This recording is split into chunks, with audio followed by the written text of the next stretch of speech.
Et donc Marc Petit, je suis responsable du service d'expertise des équipements et des structures de l'IRSN. Ouais, on a bien meublé en ce temps-là.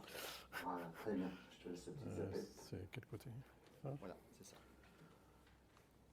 Donc très rapidement, pour replacer la cuve dans l'îlot nucléaire et plus généralement dans les centrales, on voit que la cuve est véritablement un élément central en plein milieu du réacteur. Comme ça a déjà été dit d'une certaine manière, c'est un composant essentiel du circuit primaire. Il contient le cœur du réacteur et il a un rôle vis-à-vis des trois fonctions de sûreté.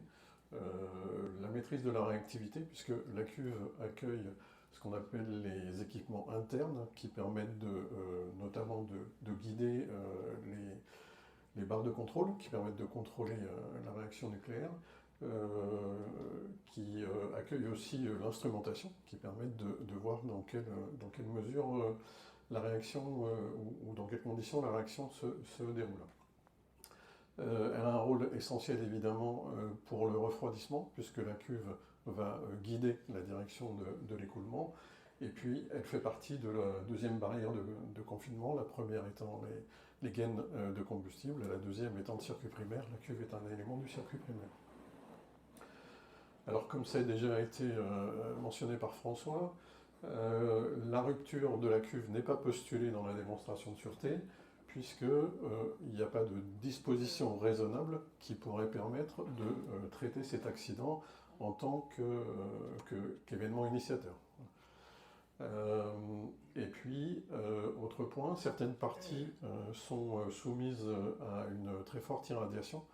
Alors, ce sont les parties qu'on appelle les viroles de cœur, sont les parties qui se trouvent voilà, dans la zone verte, ici, en face de la zone verte, qui sont les parties qui sont soumises à une forte irradiation. Et dernier point, le remplacement de la cuve n'est pas envisagé. Ça ne serait probablement même pas envisageable. Donc, comme on a déjà dit ce matin, la garantie de l'intégrité de la cuve conditionne la durée de fonctionnement. Quelques ordres de grandeur et des comparaisons entre les différents paliers. Une hauteur d'une douzaine de mètres pour la cuve, des 1300 MW. Dans la partie courante, et notamment dans la partie des viroles de cœur, une épaisseur de 220 mm, un diamètre qui fait un peu plus de 4 mètres pour les réacteurs de 1300 MW et 440 tonnes environ pour les cubes de 1300. On voit de manière à peu près évidente que on a une augmentation en fonction de la puissance des réacteurs, puisque de toute façon, pour augmenter la puissance, il faut accueillir plus d'éléments combustibles, et donc une taille qui augmente. La cuve est en acier qu'on appelle acier ferritique, donc ce sont des aciers qui n'ont pas une très bonne résistance à la corrosion. C'est pour ça qu'il convient de protéger la paroi interne de la cuve par un revêtement en acier inoxydable dont l'objet est vraiment de la protéger contre la corrosion. Et puis elle est soumise aux conditions du circuit primaire, pour mémoire, 155 bars, 300 degrés environ en fonctionnement nominal. Donc c'est des conditions sévères, bien évidemment. La cuve est composée d'un certain nombre d'éléments, c'est une sorte d'assemblage. Sont des pièces qui sont des pièces forgées qui sont assemblées par soudage. Alors on va s'intéresser surtout à ces viroles de cœur. C'était la partie qui est vraiment en face du cœur du réacteur et c'est celle qui subit un rayonnement très très intense. Quelques éléments sur la fabrication. Comme j'ai dit, les viroles de cœur sont des pièces qui sont forgées, donc qui sont issues de lingots. Historiquement, ce qui était utilisé, c'était des lingots pleins. Les deux dernières cuves du palier 1300 ont été forgées à partir de lingots creux.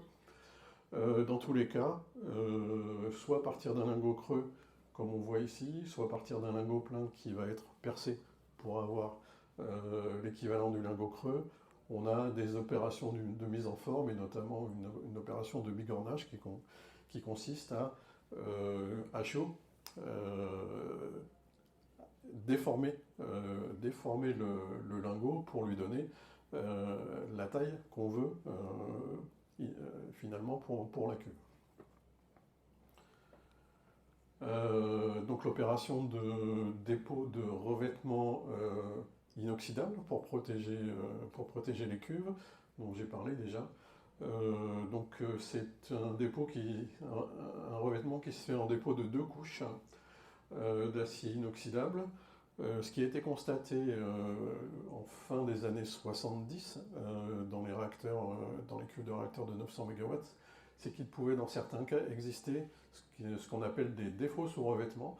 Donc défauts sous revêtement, c'est illustré sur ce petit schéma où, suivant les conditions de fabrication, sous le revêtement inoxydable, il peut dans certains cas apparaître un défaut dont il faudra ensuite étudier la nocivité et voir si ça ne met pas en péril l'intégrité de la cuve.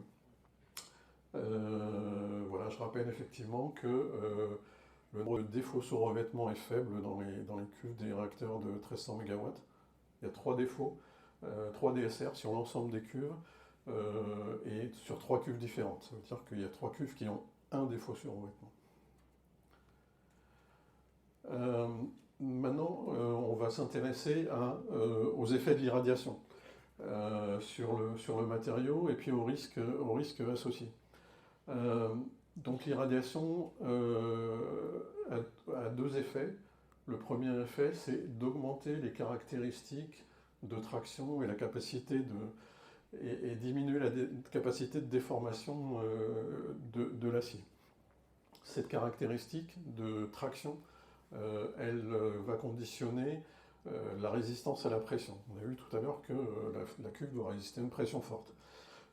Comme on voit que l'effet de l'irradiation, c'est d'augmenter finalement d'une part ce qu'on appelle la limite élastique, donc c'est la capacité à se déformer sans que ça soit une déformation irréversible, et puis également augmenter la capacité maximum à accepter des chargements.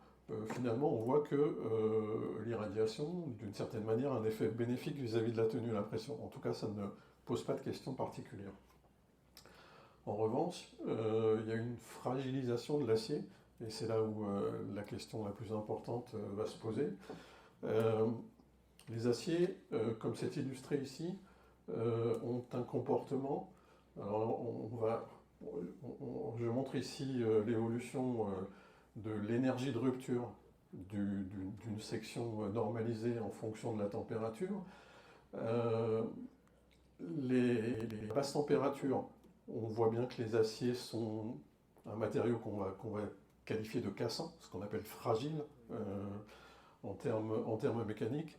Et quand on augmente la température, l'énergie qu'il faut pour rompre la même section d'acier va augmenter très fortement. Donc c'est ce qu'on appelle la courbe de transition, fragile ductile, et la température de transition, c'est en gros la température moyenne de cette courbe-là. Alors si on compare la courbe bleue qui concerne des matériaux non irradiés et la courbe rouge qui concerne des matériaux irradiés, on voit 2 choses. D'une part, un déplacement vers la droite, ça veut dire que à des températures plus importantes, le matériau irradié sera plus fragile que le matériau non irradié. Donc il faudra amener moins d'énergie pour rompre le même matériau. Et puis une petite diminution de l'énergie globalement sur la partie qu'on appelle partie ductile, qui est une partie dans laquelle, quand on a ces propriétés-là, la cuve, finalement, le matériau a une très bonne résistance à la rupture. Ici, ce sont deux représentations qui sont de grandeur qui sont voisines. Ici, c'est en termes d'énergie. Ici, c'est ce qu'on appelle la ténacité. La ténacité, c'est la capacité d'un matériau à résister à l'avancée d'une fissure sous un chargement. Alors on a un premier ingrédient qui est dans la démonstration de sûreté le comportement du matériau. Le deuxième ingrédient qu'il va falloir regarder dans la démonstration sont les chargements qui sont appliqués à la cuve. Alors pour cela, on définit dans la démonstration un certain nombre de situations. Alors les situations dans la démonstration de sûreté sont un ou des événements initiateurs et ensuite un scénario qui va dire comment la situation évolue, et puis ce qu'on appelle un classement. Le classement, c'est la probabilité estimée de la situation. Donc tout ça, ça caractérise une situation transitoire, c'est-à-dire une évolution des grandeurs pression-température dans le circuit primaire. C'est ça qui va nous intéresser pour regarder la tenue de la cuve. Et ils sont définis dans la démonstration de sûreté, c'est le principe, en utilisant des hypothèses qui sont pénalisantes pour assurer la confiance qu'on a dans la démonstration. Il est important de voir que ce dont on parle ici, ce n'est pas du fonctionnement normal, ce sont des situations accidentelles qui sont postulées et des situations à faible fréquence d'occurrence. Dans les situations d'exploitation normale, il n'y a absolument pas d'interrogation sur la tenue de la cuve, puisque à 300 degrés, le matériau, comme on a vu tout à l'heure, est très résistant, et donc pas de question qui se pose dans ces conditions-là. Donc, comme je l'ai déjà dit, le transitoire est caractérisé par essentiellement trois grandeurs: la pression du fluide primaire, la température du fluide primaire et ce qu'on appelle le coefficient d'échange thermique entre le fluide et la paroi à l'intérieur de la cuve. À partir de ces trois grandeurs, finalement, on va pouvoir calculer la température l'évolution de la température dans le matériel de la cuve, et puis on connaît la pression, donc on a le chargement thermomécanique qui est sur la cuve. Les situations de fonctionnement qui sont redoutées pour la tenue de la cuve, c'est ce qu'on appelle des situations de choc froid.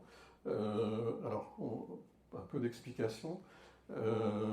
Si on a un circuit primaire qui, en fonctionnement, est à 300 degrés, et dans une hypothèse, comme ici par exemple, de brèche sur le circuit primaire, il va y avoir la mise en œuvre d'un système de sauvegarde qui s'appelle l'injection de sécurité. L'injection de sécurité va tenter de combler le manque d'eau dans le circuit primaire en injectant de l'eau, mais de l'eau qui est beaucoup plus froide évidemment que l'eau à 300 degrés initialement. Donc on va avoir sur une paroi qui est chaude ici, l'envoi d'eau froide. Alors c'est ce qu'on a schématisé ici. L'eau froide sur la partie intérieure de la cuve et la partie extérieure est chaude. Ça va créer un chargement mécanique qui va charger les défauts, et notamment les défauts sur revêtement. En plus du chargement thermomécanique, je vous rappelle que la baisse de température va baisser la ténacité du matériau. Donc c'est cet ensemble-là qui va solliciter fortement la cuve, et c'est ça qu'il faut, c'est la tenue à ce genre de situation qu'il faut démontrer. Alors comment on connaît l'évolution des propriétés des matériaux? Pour ça, il y a quelque chose qui s'appelle le programme de surveillance des effets de l'irradiation. Au moment de la fabrication des cuves, là c'est les viroles dont on parlait tout à l'heure, on réserve une partie des viroles pour avoir du matériau d'archive d'une certaine manière et du matériau de référence de la cuve qui est utilisée. Et ce matériau qui est pris dans les viroles qu'on appelle viroles de recette, un certain nombre d'éprouvettes prises dans ces viroles de recette sont insérées dans la cuve du réacteur pour permettre de voir et d'anticiper l'évolution du matériau de cuve. Alors, plus précisément, on a le principe, c'est de placer ces éprouvettes dans des endroits près du cœur, mais qui soient plus proches du cœur que la cuve elle-même. Donc, étant ces éprouvettes qui sont schématisées ici avec les points verts et les points rouges, on voit elles sont très très proches du cœur. Elles sont dans les endroits les plus proches possibles des éléments combustibles. Et elles sont placées entre le cœur et la cuve, donc elles reçoivent un flux de neutrons qui est plus important que celui de la cuve, et que celui reçu par la cuve, et dans ces conditions, elles vieillissent plus vite. Le matériau qui est dans ces éprouvettes vieillit plus vite que la cuve dans les mêmes conditions de fonctionnement. Donc ce qui est important, c'est que on a des références qui sont très bonnes, puisque ces éprouvettes, elles sont irradiées dans les mêmes conditions que la cuve elle-même, puisque elles sont en fonctionnement, elles sont dans le cœur en fonctionnement. Donc pour pouvoir bien comprendre aussi et avoir des références sur les conditions d'irradiation, ces éprouvettes contiennent aussi des indicateurs de température et des dosimètres qui permettent, par dépouillement, quand on retire ces capsules de la cuve, de connaître le flux qu'ont subi ces éprouvettes. Elles sont contrôlées à chaque changement de combustible? Non, les éprouvettes, les capsules sont sorties périodiquement. C'est une matière qui est très précieuse, hein. Il y en a quand même pas des quantités énormes, hein. Donc on connaît le facteur d'accélération de l'irradiation de ces éprouvettes par rapport à la cuve, et EDF en ressort périodiquement un certain nombre pour pouvoir anticiper. Excusez-moi, j'adore Fernand Reynaud et un certain temps, mais c'est quoi cette périodicité? Ouais, c'est peut-être à l'exploitant de répondre. Moi, il m'apparaissait que dès qu'on ouvre le couvercle, on a la possibilité d'accéder à ces machins, il me semble important de voir dans quel état ils sont. Ce sont des indicateurs précieux. Oui, alors il y a des éprouvettes dans toutes les cuves, donc il y en a un certain nombre. Aujourd'hui, avec les éprouvettes qui ont été extraites en exploitation, on a des données pour couvrir des durées d'exploitation jusqu'à 60 ans. Voilà. Donc aujourd'hui, c'est suffisant pour les conditions d'exploitation actuelles. Maintenant, on voit bien que si il y a une volonté de poursuivre l'exploitation au-delà de 60 ans, il faudra quand même garder du matériau, des éprouvettes dans la cuve pour pouvoir toujours anticiper ce qui se passerait au-delà de 60 ans. Je vais passer assez vite là-dessus, hein. Finalement, ça illustre la façon dont on va tracer la courbe de transition qu'on voyait au début, avec les éprouvettes qui sont issues des capsules. On va faire des tests mécaniques qui consistent à envoyer un pendule sur l'éprouvette. On connaît l'énergie potentielle à ce niveau-là, et on va donc de cette manière connaître l'énergie qu'il faut pour rompre l'éprouvette.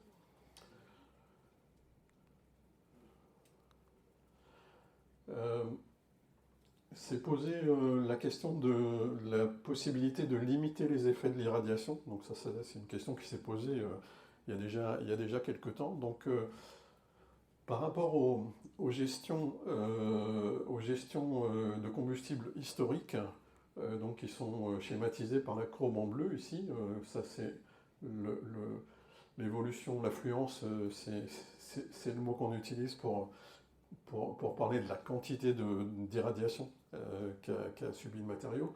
Donc cette fluence, dans les conditions initiales d'exploitation des réacteurs, elle aurait évolué comme ça. EDF a fait évoluer sa façon de gérer les cœurs dans la volonté de commencer à protéger les cuves de l'irradiation. Et donc ça a mené à des gestions qui font que la vitesse d'accroissement de l'affluence a été diminuée. Et puis, qui a été mis en place pour les VD4 des réacteurs de 900 MW et qui le sera aussi pour les réacteurs de 1300 MW, c'est l'introduction de grappes de contrôle en hafnium dans la partie périphérique. L'hafnium étant un matériau qui a la propriété de bien absorber les neutrons, et donc ça amène une protection supplémentaire de la cuve, donc une augmentation de l'affluence encore un peu plus ralentie par rapport aux conditions qui étaient celles au début d'exploitation des réacteurs.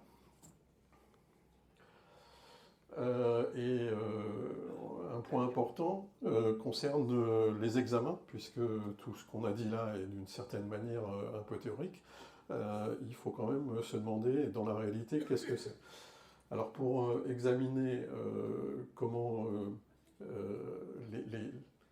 l'état de santé des cuves, je veux dire, il y a une machine qui s'appelle la machine d'inspection en service qui est utilisée tous les 10 ans au moment de la visite décennale, avec une exception pour Tricastin où la périodicité est de 5 ans.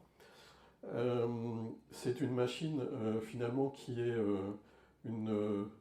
un trépied qui va supporter un mât et ici on a des instruments qui vont permettre d'aller faire des examens non destructifs sur la cuve. Donc ce trépied vient se poser une fois que le couvercle a été enlevé sur la partie supérieure de la cuve, et à partir de là, les examens peuvent être réalisés, et notamment pour les viroles de cœur, ce sont des examens qui sont réalisés à base de techniques ultrasonores pour aller détecter les défauts et caractériser leurs dimensions. Donc je viens de le dire, les zones de cœur sont contrôlées tous les 10 ans. Il y a eu des améliorations au fil du temps, depuis la détection des défauts sous revêtement, fin des années 70, et puis des améliorations régulières. Aujourd'hui, la technologie en place permet de détecter des défauts de dimension supérieure à 5 mm de profondeur et 25 mm de longueur.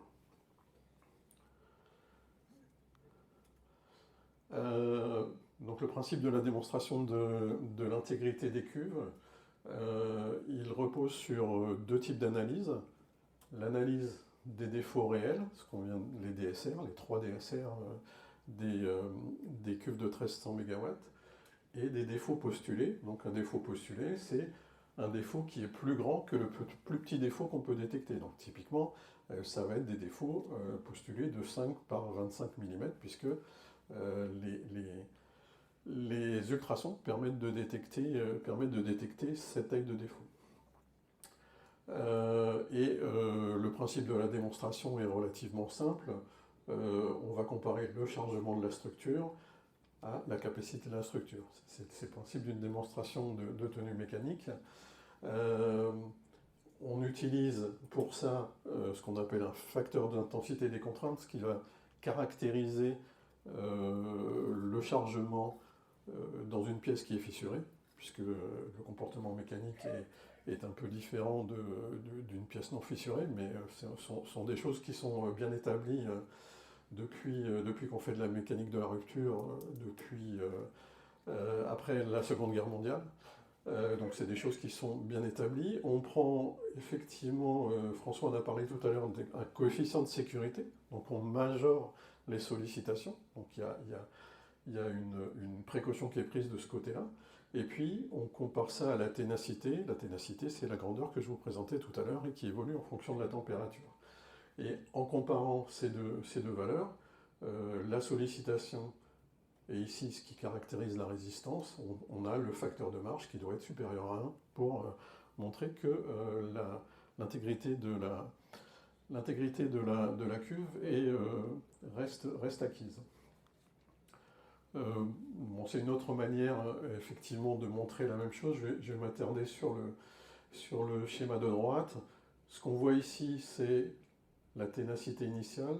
Vous vous rappelez que l'effet de l'irradiation va décaler la courbe, donc vers les températures un peu plus fortes. Et ici, c'est ce qui caractérise les transitoires dont j'ai parlé plus tôt. Donc c'est les situations qui vont solliciter la cuve. On voit que ce qui va compter, la marge finalement, c'est la distance entre la sollicitation et la résistance. Donc on voit que dans les conditions initiales cuve non irradiée, on a une certaine marge. L'effet de l'irradiation à hypothèse égale par ailleurs sur la sollicitation va aller dans le sens de réduire les marges, puisque cette courbe bleu clair là va se rapprocher de la courbe verte. Et donc voilà, la démonstration de l'exploitant consiste à justifier que cette marge est toujours supérieure à 1 avec à une échéance de 10 ans au-delà de la VD4. Dernier mot sur l'expertise de l'IRSN. Donc l'expertise de l'IRSN va porter en particulier sur donc, les caractéristiques mécaniques des éprouvettes du PSI, c'est-à-dire comment EDF utilise ces éprouvettes pour déterminer une loi de fragilisation. Cette formule de fragilisation par l'irradiation, on va expertiser son adéquation. Un point important aussi, c'est la caractérisation, c'est choisir les transitoires qui sont les plus sollicitants pour la cuve et leur caractérisation. Donc ça c'est la partie choc-froid, la partie situation et transitoire dont j'ai parlé plus tôt. Et puis le dernier point, ça sera la justification de l'absence de propagation des défauts réels. On connaît les défauts, les examens non destructifs vont les caractériser et en comparaison avec la VD3, la taille des défauts en VD3, EDF pourra savoir si les défauts ont évolué ou pas. Pour mémoire, sur le RP4 900, il n'a pas été noté d'évolution des défauts sous revêtement dans les cuves 900. On n'attend pas d'évolution méthodologique, hein. Donc ce que je vous ai explicité là, c'est le principe de la démonstration que l'IRSN a expertisé pour les réacteurs de 900 MW, et on s'attend à ce que la démonstration soit très similaire pour les réacteurs de 1300 MW, et puis le dossier complet est attendu pour 2023 avec une expertise de l'IRSN sur l'année 2024. Voilà, je vous remercie pour votre attention.